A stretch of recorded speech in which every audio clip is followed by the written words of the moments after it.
right, so obviously we're not going to leave these distal angulated abutments.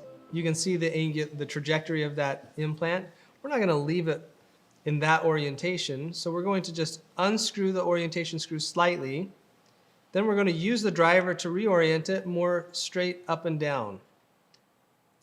And my thought process in doing this reorientation is I'm trying to project this driver through the occlusal surface of what will be my prosthesis.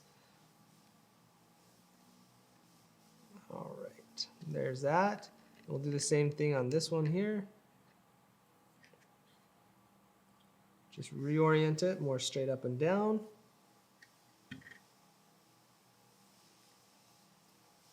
I'm just going to hand tighten those for now. And then these ones, I'm looking to direct this abutment into the cingulum of the anterior tooth. So if you have a surgical guide, great, you can use the trough in that surgical guide to indicate any acceptable orientation of the abutment. Here I'm just eyeballing it and I'm hoping that, oh, I think the teeth might end up being something like that. So I'm just reorienting it a little bit forward.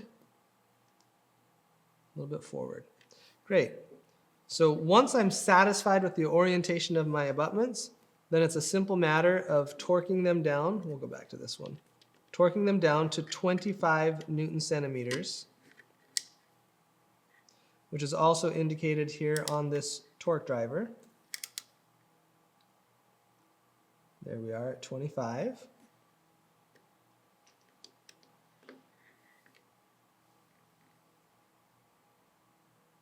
There we are at 25.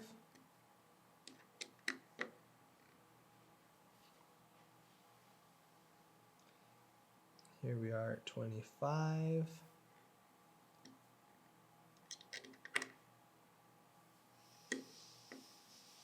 And last one, there we are at 25.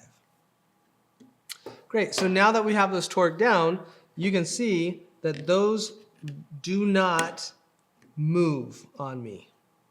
All right, so we are locked in position, ready for us to proceed with whatever your preferred technique is for fabricating the provisional restoration, in this case as it's a surgical model. So we're just assuming that we're moving on to making a provisional restoration.